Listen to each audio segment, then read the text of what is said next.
Our MC wanted to reach the peak of martial arts, but he already knew that it was a position he could never achieve, no matter how much he tried. However, he was desperate to achieve his goal, and because of this, he decided to follow a legend that was passed down through generations.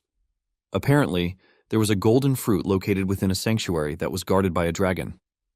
This is a fruit that is said to grant immortality, and after a hard, long-fought battle against the dragon, our MC reached the golden fruit. He was surprised to see that the fruit actually existed, and he sat on the dragon's corpse like a real conqueror before making a move to eat the fruit. He is confident that by eating the fruit, he will be able to reach the peak of martial arts. Our MC's name was Gilus Lragon, and he was hailed as the strongest in the world. Decades later, Gilus has gotten old, and he is on his deathbed. He is surrounded by his family members, and sitting beside him is his eldest son, Gilliam. Gilus notices that his son looks sad, and he urges him to be good, saying his time has come. Gilliam is sad that he is about to lose his father just the same way he lost his mother. As he is about to pass away, Gilus thinks about the immortality fruit and realizes that it was just a bunch of nonsense. However, he takes solace in the fact that he was blessed with a wife and children. He tells his children that he lived a good life and he has no regrets. Although deep down, this was a freaking lie. Gilus basically has regrets that he didn't have more time to reach the peak of martial arts. Moments later, he passes away, and suddenly, he opens his eyes again. He is shocked and wonders why everything looks different. He senses that his body is light, and when he looks around, he realizes that he has baby hands. This is when it dawns on him that he is a baby, and he is in a baby's cot. He couldn't believe his eyes, but he tried to calm himself since he was a 10-star in his past life. Gilus concludes that his position is nowhere near normal, and he starts wondering who could have done such to him. Suddenly it dawns on him that the said immortality fruit that he ate wasn't actually an immortality fruit. The fruit's power was reincarnation, not immortality, just like he previously suspected. This makes him smile as he considers it a better luck to have. With this, he believes that he can finally reach the peak of martial arts. He notices that there are other babies around him, and since he is in a separate building, he figures out that he must have been reborn into the Lragon family. However, he starts to wonder why there are so many babies in the room. Just then, maids enter the room with feeding bottles. They reach into one of the cots and grab a baby goblin to feed it. Gilus is shocked to see a goblin in the room, and he wonders what the maids are planning to do. After feeding the goblin with a red substance, the goblin explodes, spilling blood on Gilus's face. He is shocked to see this, and fear crawls through his body as he tries to figure out what is inside the bottle. The maids then decide to dilute it a bit and continue giving it to the kids. Gilus is soon grabbed by a maid while he is still trying to figure out what it is that they fed the goblin that caused it to explode. He can clearly see that the content of the bottle is not milk, but it seems to be overflowing with magic. He cannot believe that the maids are feeding babies with something so dangerous. The maid pushes the bottle into his mouth, and when he gets a taste of the bottle's content, Gilus finally realizes that it is ancient dragon's blood. He cannot believe how insane they are for making babies drink dragon's blood. He finally realizes why they said they are going to dilute it. He decides that he needs to spit it out, but remembers that he has swallowed it a little bit. However, he concludes that a little amount will not kill him. He notices that the other babies are also spitting out the substance and decides that this is the best thing for him to do before he explodes. Just then, it dawns on him that he might be making a mistake by spitting it out. He realizes that if he absorbs all the magic power, he might end up surpassing his past self and finally reach the peak of martial arts. He doesn't have a clue what is going on, but he decides to use the situation to the best of his ability. He drinks everything in the bottle with a face determined to show everyone why they shouldn't mess with him. Even the maid is shocked to see that Gilus is happily consuming the dragon's blood that is being fed to him. The maid is also glad that things are working in their favor. After he is done drinking the entire bottle, he is placed back in his cot, and he realizes that the other babies also survived the ordeal. Just like a regular baby, he starts feeling sleepy from enjoying a good meal. 7 years later, Gilus is seen practicing his strength skills by placing a boulder on his feet while doing a one-handed push-up. He reaches 1,000 push-ups before pushing the stone away into the distance. He stares at his bulked body, and he admits that he loves it. Apparently, Gilus is now named Zeke Lragon. Zeke attributes all the strength he has to the quality of the dragon blood that he consumed. The dragon's blood seemed to hold a vast amount of power, and even the babies who ingested just a little gained bodies, which are far stronger than those of regular humans. Thanks to the divine dragon's true source power that he had already absorbed in his past life, Zeke was able to take in every drop of the ancient dragon's unique power. Zeke was able to go through a transformation that left him himself shocked. However, Zeke notices that he is still a one-star warrior, leaving him disappointed since he is supposed to be at least 4 stars. Basically, a star is one's true source of power, which is compressed to its very limit. One envisions their body as a universe and lets the stars move within. It turns out that the difficulty increases with each star because the more stars, the greater the strength. And Zeke, in his past life, managed to reach the rank of 10 stars, which made him the only person in the world to ever do so. It has now been 7 years since Zeke was born as the son of the current head of the Lragon family, but he is an illegitimate child. His mother had already died, and his father never once showed his face. Zeke cannot believe that he has a piece of trash as his father. Apparently, he reincarnated a millennium later, where the world has become a place for the weak to die at the hands of the strong. There is also a strange ritual known as the Dragon's Trial. Only babies who survive drinking the blood are supposed to be trained as Ldragon warriors, but Zeke has not received a single training from anybody. He tries asking the maid some questions, but the maid simply answers that she is not at liberty to say it.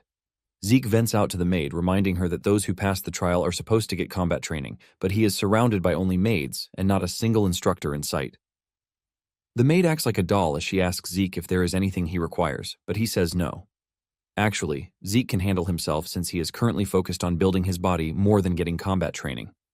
Zeke then asks the maid if she can give him information about the other children in the main family, but the maid gives him the same reply, which is that she is not at liberty to say. Zeke tries to twist his way around to get an answer, but the maid maintains her answer. Zeke is pissed as he wonders if this is the only thing the maid can say. Zeke then asks the maid if he is at the house to be mistreated, but the maid debunks this, saying they have been ordered to tend to his personal needs. Zeke notices that the maid is a 3-star fighter, and for combat training, she would help him. Since the maid is not being helpful, Zeke decides that it is time for him to head into the forest. He can't believe that he has been living with a maid for 3 years, and they have no real connection. Zeke expects a reply, but he gets none from the maid, who seems to now be ignoring him. Zeke gets into the forest and eats a bunch of poisonous herbs, which obviously taste awful. However, he doesn't care as he considers it a part of his training. Suddenly, he notices that there is a faint trail following him. He wonders why someone would be trailing him and would not show up to say something. He ignores whoever it might be and focuses on what is coming in front of him. Suddenly, he notices an angry boar in front of him. It dawns on him that the black mist coming from the person trailing him didn't exist in his past life, leaving him to wonder what it is exactly. Nonetheless, Zeke shows himself to the boar, and just as the name implies, it charges toward Zeke. Zeke grins when he realizes that he has the boar's attention. Zeke takes the perfect stance to easily dodge the boar, and once the boar is right in the open, Zeke lands a punch to its gut. This leaves a terrifying impact that smashes the boar's insides and one-shots it. Zeke is impressed that just a light tap from him, who is a 1-star, was able to take the boar out. Zeke then concludes that the quality of the star is what matters, not the quantity. Zeke grabs the boar and puts it on his shoulder as he heads back home. Zeke talks about how he is already tired of staying alone and he thinks of going on an adventure. However, he realizes that the sea will be the only place he can go, even if he wants to go anywhere. Meanwhile, the strange dude who was trailing Zeke is shocked that he was able to take out a boar with just a single punch without ever receiving an ounce of combat training. In addition to this, he can't believe that Zeke actually noticed that he was hiding. He basically concludes that Zeke is not a normal kid. Since his mother died very young and his father had no interest in him, he concludes that there is no way Zeke could have received a proper education. However, he isn't allowed to run away since he is the child of the family head, and because of this, he has been kept under surveillance. The strange dude realizes that things are getting very interesting at every turn. Zeke returns home and notices that there are visitors at the house. He can sense the strength of these visitors, and he wonders what it is that they want from him. He walks to the door to eavesdrop on their conversation, and from what he can sense, there is no killing intent from them. He then finally opens the door to see some men in the room, and he asks them why they have come. He notices that the men have the Ldragon emblem on their clothes. This gets him even more curious, and he wonders what the men want from him. Just then, the men tell him that they have come to take him because he needs to undergo an examination. Zeke almost loses his mind when he hears this, since no one told him about any freaking examination. Soon afterward, Zeke is taken to the main house. He never expected that he would come back after 1,000 years since he had been away from there. Zeke is dressed in a school uniform by the men who came to the house. It turns out that he was brought to the main house not for luxury, but to attend the academy known as Dragon's Nest. This was an academy that was established by the Lragon family, and everyone born in the family aims to enroll in the academy. Apparently, they all receive education when they turn 7 years old, and today was the entrance examination. But Zeke didn't receive any education in the first place. However, Zeke has no choice but to take the exam since it is mandatory, which is why he was brought all the way from where he is staying in the woods. Zeke is frustrated by everything, and this causes him to bow his head in pain. While the other students walk past him, one of them with blue hair, Langus approaches him. Langus is from the Old Scale village, and he asks Zeke if he is fine or if he is in some sort of trouble. Zeke turns around to look at him, and he rudely asks him what he wants. Langus appears to be a timid person, as he tells Zeke that he was only trying to help since he looks like he is troubled. Zeke is shocked by Langus's approach. He can sense that he is the shy type, but he notices that he has some power running through him. Zeke gets on his feet and apologizes for being rude. He then introduces himself, and he tells Langus that he is only confused as to what the family heads are planning to make them do. Langus then replies that the exam content doesn't change from year to year. However, Zeke clears the air, telling Langus that he actually does not know what the exam is all about. Langus is shocked when he realizes that the dude in front of him truly has zero knowledge of what he is saying. Langus wonders if Zeke will be fine since he has no idea what he wants to face during the examination. Langus then decides to take the pain to explain to Zeke. Just as he is about to start explaining, a group of bullies appears from behind, calling Langus a runt. Even Zeke is shocked to hear someone calling Langus a runt. The bully group turns out to be led by a dude, Retin, and he is also from Old Scale Village. Retin makes fun of Langus, asking him why a runt like him is coming for the examination when he can go home and just play around. Langus still fails to catch the diss as he replies that he has come for the examination, but this only causes Retin to scream at him. Retin tells Langus that he is a piece of trash and that there is no way someone like him will ever get into the academy. Retin continues having a laugh at Zeke as he reminds him that his father is a mock dragon. Zeke notices that Langus is pissed as he can see that he has clenched his fist. Apparently, the Lragon family has a hierarchy, which is established by an absolute monarch. The rookies are known as lesser dragons, the common soldiers are known as young dragons, and the captain class are the adult dragons. Sitting at the top are the elders, or executive class, and they are known as the elder dragons. However, there is a level at the bottom which is reserved for trash, and they are called the mock dragons. The mock dragons are those who failed to enter the dragon's nest or those who could not graduate from the academy. They are basically referred to as fakes, but Langus wants to prove that people like him are not fakes. Zeke then decides to join the conversation, and he asks Retin how he knows that Langus is trash when he hasn't even undergone the examination. Retin is shocked by Zeke's interference, and he asks him who he is and if he has a problem with him. Zeke replies that he is cool, but he just wants to know why Retin thinks it is impossible for Langus to enter the academy. Retin then replies that people like Langus are weaklings. Zeke is shocked to hear this, and he simply tells Retin that Langus is stronger than him and his gang of trash. This pisses Retin off as he asks Zeke if he is implying that they are beneath someone like Langus. Before the entire thing can blow up, an examiner shows up to tell the students that the entrance examination is about to begin. He tells the applicants that they are required to pick a number tag after registering. Retin stares at Zeke with so much disgust, promising that he is going to remember his face. Zeke is surprised that Retin is already pissed, and he wonders why the current youth are short-tempered. Langus is surprised to hear Zeke say this since they are all of the same age. Langus then adds that anyone would get mad if they were called weak. Zeke then asks if the exam is mandatory, but Langus mentions that he is free to withdraw if he thinks he lacks the ability to participate in it. This comes as a surprise to Zeke, but this further proves to Langus that Zeke knows nothing. Langus then advises Zeke to withdraw since he might get hurt during the examination. Zeke lets Langus know that he has no intention of withdrawing. Langus is surprised to see how confident Zeke is even though he has no idea what the exam is all about. Zeke then suggests that they get a move on before the exam begins. Momentarily, all of the applicants are gathered. The examiner stands in front to tell them the details of the exam. He lets them know that all they need to do is leave a scratch on the rock in front of them to pass the examination. However, no weapons aside from the ones provided by the examiners are allowed. To make it interesting, they are allowed to use their bare hands as long as they can make a scratch on the rock. The examiner then reveals that they all have 3 attempts each, but Zeke doesn't see this as a particularly difficult examination. Langus is horrified to hear this, and Zeke wonders what the surprise is, since all they need to do is get a scratch on the rock. Zeke was already expecting some crazy examination because of the trial that they put them through by having them drink dragon blood, but with what he is seeing, Zeke is highly disappointed. The examiner then orders the examination to begin. The first applicant walks up to the rock and slashes it with all his might, but this shatters his sword and leaves a loud bang that almost deafens those who are present. Even with all the strength that he put into it, he was unable to leave a scratch on the rock. The boy crashes to the ground in pain, and the examiners ask him if he is willing to use his remaining 2 attempts, but he is in so much pain that he can't. They declare this a forfeiture, and he is taken away. Zeke then notices that Langus is acting all weird, and he wonders why this is, since the exam appears to be easy. Zeke then asks Langus about the rock. Langus reveals that the rock is called the Regeneration Stone, and it can repair any minor scratch instantaneously. It also has the ability to reflect a damage impact by 100 times over if attacked with brute force. Zeke concludes that the rock is pretty outrageous. Langus then mentions that one can actually leave a scratch on it if the ether source power within a person is properly circulated. With what he just heard, Zeke figures out that it basically falls on the proper handling of the ether source power rather than the individual's martial arts skill.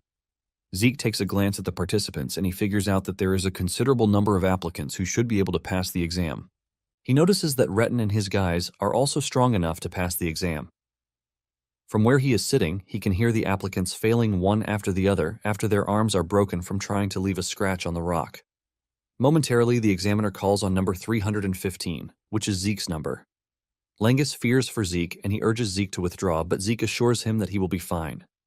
Zeke steps up, and once the examiner sets his sight on him, he senses an immense pressure and aura coming from Zeke. Zeke is asked for a choice of weapon, and Zeke replies that there is no need for one as he plans to use his bare hands. The examiner asks him again if he really doesn't want to use a weapon, and he says yes, assuring the man that his fists are enough to do the job. When the other students hear this, they start making fun of him, saying there is no way he is going to be able to get a scratch on the rock with just his fists. Even Langus doesn't believe in Zeke, as he genuinely believes that his arms and fists might get ripped off. Langus starts blaming himself, saying he should have tried to stop Zeke from participating in the exam. Since Zeke has made up his mind on what he wants, the examiner tells him to proceed. Zeke checks out the rock and admits that it is made up of a mineral he hasn't seen before. He concludes that it is something that formed after 1,000 years. He realizes that there are a lot of things that he doesn't know yet, but he decides to shift them all to the future. Zeke powers himself up, ready to punch the rock.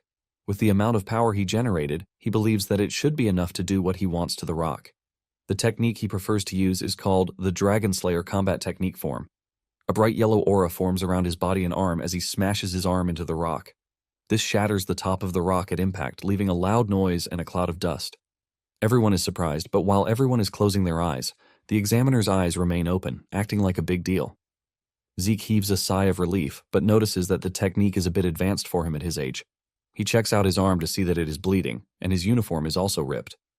Instead of praising himself for breaking the rock, Zeke concludes that his training isn't enough. The other students are left to wonder how he did it. On the other hand, Retin is just mad that Zeke was able to smash the rock. Langus is left picking his jaw from the ground since Zeke is the last person he expects to pass the exam.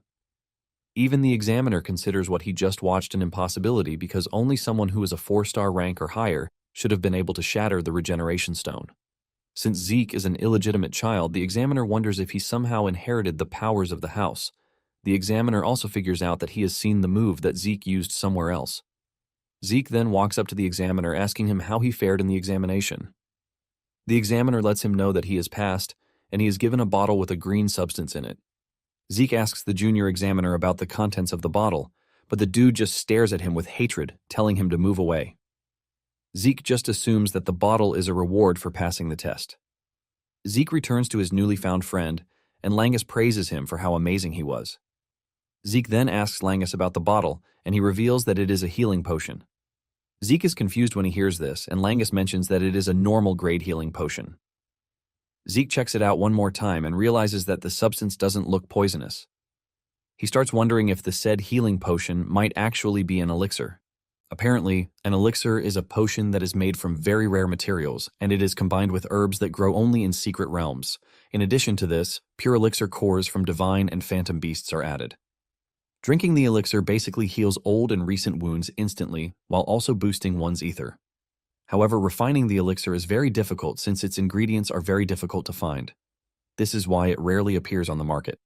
Zeke then consumes the healing potion, and just as expected, his torn arms heal back up. Zeke is blown away and realizes that the healing potion is really an elixir.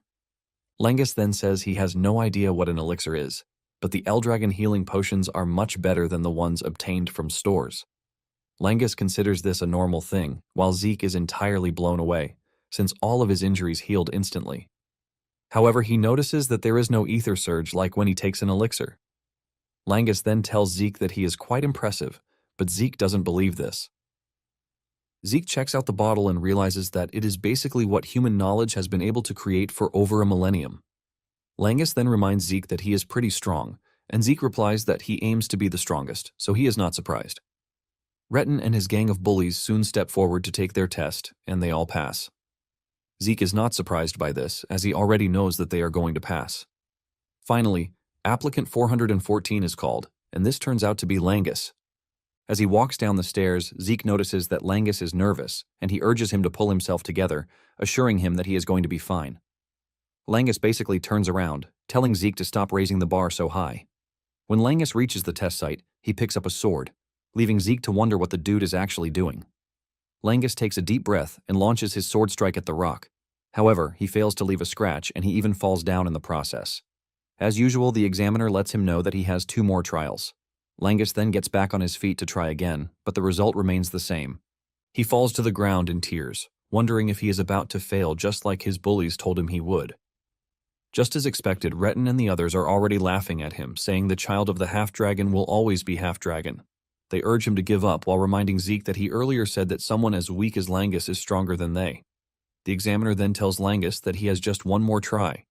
They ask him if he wants to try again, and Langus starts to stutter as he falls into a state of total darkness. Just then, Zeke's voice appears from the darkness, asking him what he is doing. Langus turns around in confusion, and Zeke suggests that he use a spear instead of a sword. Langus is still confused by this, and Zeke says he means what he said. Zeke berates Langus for using a weapon that doesn't suit him. Zeke assures him that no matter how many times he tries, he won't be able to make a dent in the rock using a sword. Retin and his friends start laughing at Zeke again, saying Langus was taught to use a sword from when he was a kid, and he never took spear lessons.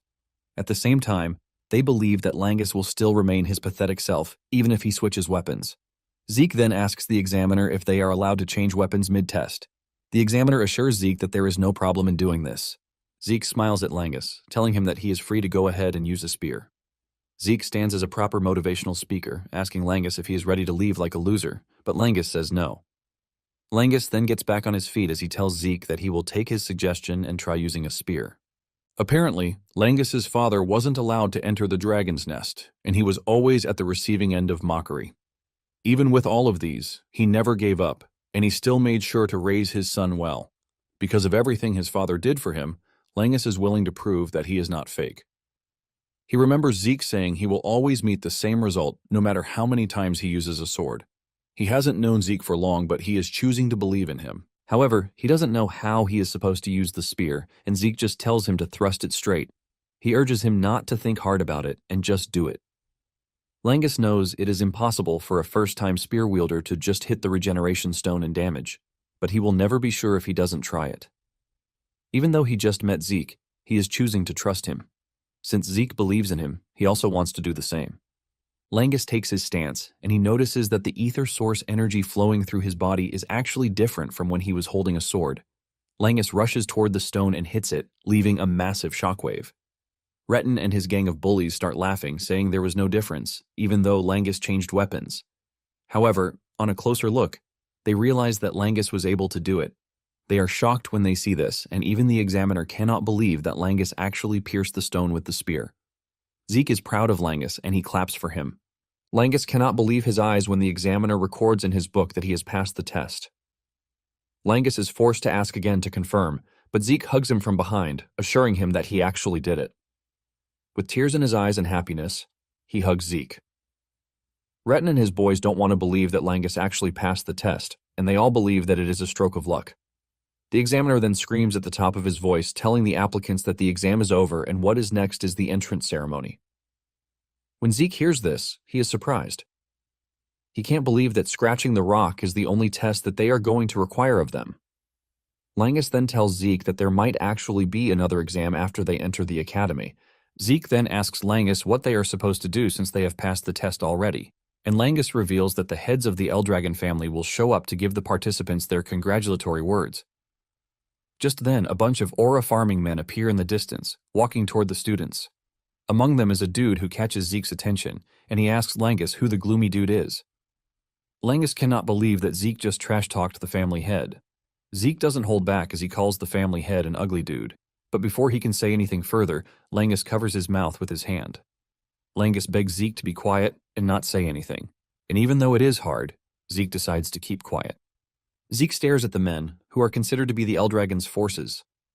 He is impressed because there are a couple of decent dudes since they are mostly 6 stars. However, the head of the family, Balza Ldragon, is an 8-star warrior, which makes him a big deal. Back in his time, there were just a few 8 stars in the world, and Zeke wonders just how many will be left. Zeke then tells Langus how he feels. He lets him know that he doesn't like Balza. He doesn't even care if the man is his father or not. Just then, Balza steps forward with an overwhelming aura to address the students. He only says a few words to the students, and this is him telling them to become the flesh and blood of the Ldragon.